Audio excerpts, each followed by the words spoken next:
Good morning students. आज हम class 7 का चैप्टर 2 शुरू करते हैं, रेशों से वस्त्र तक। रेशों से वस्त्र तक ये चैप्टर हमारा 2 पार्ट्स में है। एक तो है रेशम के कीट से रेशम प्राप्त करना, एक है भेड़ से ऊन प्राप्त करना। तो सबसे पहले हम समझेंगे कि रेशम के कीट से रेशम हम कैसे प्राप्त करते हैं। ये मैंने आपको चित्र भी दिखाया हुआ है कि रेशम के कीट का पूरा हमारा ये जीवन चक्र है। तो आइए इसको हम समझते हैं। रेशम कीट शहतूत, अरंडी, ओक इत्यादि के पेड़ पर पाले जाते हैं। मादा रेशम कीट सैकड़ों की संख्या में अंडे देती है, जो शहतूत की पत्तियों की निचली सतह पर चिपके होते हैं। जो ये मैंने आपको ये दिखाया हुआ है, शहतूत की पत्तियों की निचली सतह पर चिपके होते हैं। इन अंडों से सफ़ेद रंग के लार्वा निकलते हैं, जिनको हम कैटरपिलर कहेंगे। ये देखिए, ये निकल के कैटरपिलर पत्ती पर आ गए ये, ठीक है। ये पेड़ की कोमल पत्तियों को खाते हैं और 4 से 6 हफ्तों में वृद्धि करके जीवन चक्र की अगली अवस्था में पहुंच जाते हैं। रेशम कीट के लार्वा में एक विशेष ग्रंथि होती है, जिसे हम रेशम ग्रंथि कहते हैं।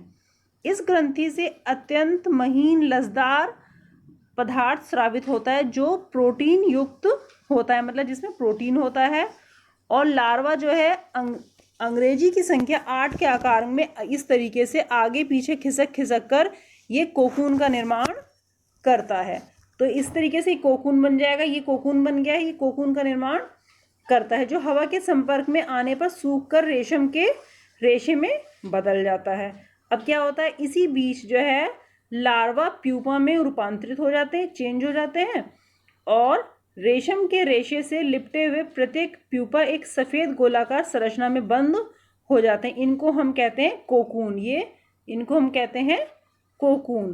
कोकून के भीतर ही प्यूपा विकसित होकर वयस्क रेशम कीट में बदल जाएगा, और अंत में जो है रेशम कीट कोकून के रेशों को काटते हुए बाहर निकल जाता है, और फिर ये वयस्क कीट जो ये बन गया, ये बन जाता है और अपना दूसरा जीवन चक्र शुरू कर देता है। तो इस तरीके से हमने रेशम के कीट का जीवन चक्र पढ़ा कि ये शहतूत की पत्तियों के निचली सतह पर चिपके होते हैं, और ये शहतूत की पत्ती खा खा कर लार्वा बन जाते हैं। फिर उससे सिक्रीशन से, प्रोटीन युक्त सिक्रीशन से धीरे धीरे हवा के संपर्क में आके कोकून बन जाएगा, और फिर ये नेक्स्ट लाइफ साइकिल अपनी शुरू कर देंगे। तो इस तरीके से हमने समझा कि रेशम कीट का जीवन चक्र क्या है। अब हम देखते हैं कि कोकून से हम रेशम कैसे प्राप्त करते हैं। पूरा कोकून जब बन जाता है तो उनको हम इकट्ठा कर लेंगे, और रेशम प्राप्त करने के लिए प्यूपा से वयस्क कीट बनने से पहले ही कोकून को हम एकत्र करके, मतलब कि उनको इकट्ठा करके हम उबलते हुए पानी में 95 डिग्री सेल्सियस से 97 डिग्री सेल्सियस तक लगभग 10-15 मिनट के लिए हम उनको उबालेंगे। इससे कोकून के चारों ओर लिपटे रेशों के बीच का चिपचिपा पदार्थ जो है वो घुल जाएगा, ठीक है। इस प्रकार प्राप्त रेशम अधिक लंबे और अच्छी क्वालिटी के होते हैं। तो इसमें ध्यान देने वाली बात यह है कि यदि प्यूपा से वयस्क कीट बन जाता है तो वह कोकून के रेशे को काटते हुए बाहर निकल जाएगा, और ऐसे कोकून से प्राप्त रेशम की गुणवत्ता निम्न स्तर की हो जाती है। तो जब तक वो कीट ना निकले उससे पहले ही हमको कोकून इकट्ठा करना होता है। रेशम के रूप में उपयोग के लिए कोकून में से रेशे निकालने की प्रक्रिया को हम क्या कहते हैं, रीलिंग कहते हैं। और इस प्रक्रिया से लगभग 4 से 8 कोकून के रेशे को एक साथ मिलाकर रेशम का धागा बनाया जाता है। रीलिंग विशेष मशीनों द्वारा की जाती है। इस तरीके से हमें रेशम का धागा प्राप्त हो जाता है। अब रेशम का धागा हमारे यूज़ क्या क्या आता है। रेशम से बने वस्त्र हल्के, सॉफ्ट, मुलायम, चमकीले और लचीले होते हैं, मजबूत, टिकाऊ होते हैं। रेशमी वस्त्र पहनने में बहुत सॉफ्ट होते हैं, इसलिए हम इन्हें किसी भी मौसम में पहन सकते हैं। अब इसके नेक्स्ट पार्ट में है भेड़ के बालों से ऊन प्राप्त करना। तो भेड़ के बालों से ऊन हम निम्न चरणों में प्राप्त करते हैं। पहला चरण है हमारा चरण 1, भेड़ के बालों की कटाई। सेकंड चरण है अभिमार्जन। थर्ड चरण है हमारा छटाई। 4th चरण है हमारा कताई, 5th चरण है हमारा रंगाई और 6th चरण है हमारा ऊनी धागा बनाना। तो इस तरीके से हमारे ये 6 चरण हैं। तो फर्स्ट चरण के बारे में अगर हम बात करें, फर्स्ट चरण है हमारा भेड़ों के बालों की कटाई। तो सबसे पहले हम क्या करते हैं, पाली गई भेड़ों के शरीर पर बालों की घनी वृद्धि हो जाती है तो उनके बालों को शरीर से उतार लिया जाता है। यह प्रक्रिया जो है ऊन के रेशों की कटाई कही जाती है या भेड़ के बालों की कटाई कही जाती है। अब इसके बाद हमारा आता है सेकंड चरण अभिमार्जन। अभिमार्जन क्या होता है, कटाई के बाद रेशों को पानी की टंकियों में डालकर अच्छी तरीके से वॉश किया जाता है जिससे उनकी चिकनाई, धूल और गंदगी निकल जाती है। यह प्रक्रिया कहलाती है हमारी अभिमार्जन। ठीक है। इसके बाद थर्ड चरण आता है हमारा छटाई। थर्ड चरण आता है छटाई। छटाई में क्या होता है, अभिमार्जन के बाद रेशों की छटाई होती है। इसमें अच्छे सॉफ्ट रोएदार रेशों को उनकी लंबाई, चिकनाई तथा हल्केपन के आधार पर अलग अलग हम कर लेते हैं। तो छटाई का यह काम हाथों से भी होता है और मशीनों के द्वारा भी होता है।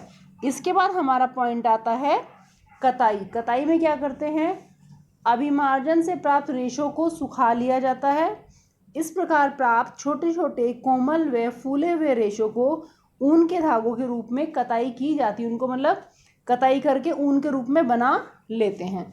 इसके बाद क्या होता है, रंगाई।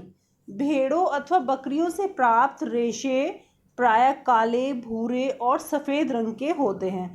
तो अलग अलग प्रकार के कारण इन रेशों की विभिन्न रंगों की रंगाई की जाती है कि किसके ऊपर कौन सा कलर अच्छा चढ़ेगा। इसके बाद आता है ऊनी धागा बनाना। अब कलरिंग के पश्चात हम रेशों को सुलझाकर सीधा कर लेते हैं और फिर लपेट कर उनसे धागा बना लेते हैं।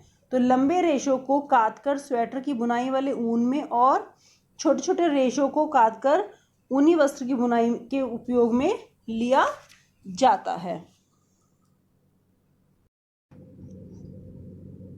अब इसके बाद हमारा आते हैं क्वेश्चंस। चैप्टर हमारा कंप्लीट हो गया है। हम कुछ क्वेश्चंस डिस्कस कर लेते हैं इसके। पहला क्वेश्चन है हमारा, ऊन किसे कहते हैं, उन जंतुओं के नाम लिखिए जिनसे ऊन प्राप्त किया जाता है। तो इसका आंसर हम लिखेंगे, जंतुओं से प्राप्त होने वाले रेशों को जातव रेशे कहा जाता है। ऊन तथा रेशम प्रमुख जातव रेशे हैं। ऊन प्राप्त करने वाले जंतु कौन कौन से हैं, याक, ऊंट और बकरी। सेकंड क्वेश्चन है हमारा, ऊन प्रदान करने वाले भेड़ों की कुछ भारतीय नस्लों के नाम लिखिए। मारवाड़ी, लोही, भाकरवाल, पाटनवाड़। इसके बाद नेक्स्ट क्वेश्चन है, वर्णात्मक प्रजनन से आप क्या समझते हैं। नस्ली भेड़ों को जन्म देने के लिए जनक के रूप में इनके चयन की प्रक्रिया को हम वर्णात्मक प्रजनन कहते हैं। मतलब कि अच्छी अच्छी भेड़ों का सिलेक्शन करके उनका क्रॉस कराना वर्णात्मक प्रजनन कहलाता है। नेक्स्ट क्वेश्चन हमारा आता है, जाड़ों में ऊनी वस्त्रों को पहनना क्यों आरामदायक होता है। सर्दी के मौसम में ऊनी वस्त्र पहनने पर शरीर का ताप स्थिर रहता है और हमें ठंड नहीं लगती है। नेक्स्ट क्वेश्चन हमारा आता है, रेशम प्राप्त करने के लिए रेशम कीट के कोकून को उबलते पानी में डालना क्यों आवश्यक होता है।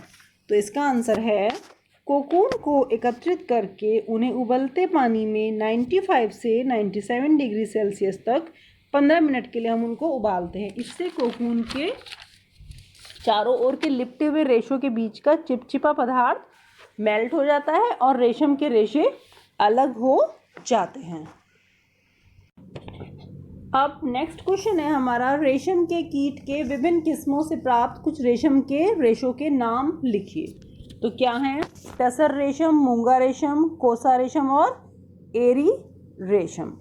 नेक्स्ट क्वेश्चन है हमारा, ऊन तथा रेशम के दो उपयोग लिखिए। ऊनी कपड़ों को ठंड में यूज़ करते हैं हम ठंड से बचने के लिए, और रेशम के वस्त्र पहनने में मुलायम और सॉफ्ट होते हैं। इसके बाद हमारा नेक्स्ट क्वेश्चन आता है, भेड़ के रेशों को ऊन में संसाधित करने के लिए विभिन्न चरणों को क्रमानुसार लिखिए। ये हम पहले भी डिस्कस कर चुके हैं। पहला है हमारा भेड़ के बालों की कटाई, दूसरा है अभिमार्जन, तीसरा है छटाई, चौथा है हमारा कताई, पांचवा है रंगाई और छठा है ऊनी धागा बनाना। तो इस तरीके से ये हमारा चैप्टर कंप्लीट होता है। इसको आप अच्छे से रिवाइज कर लीजिएगा।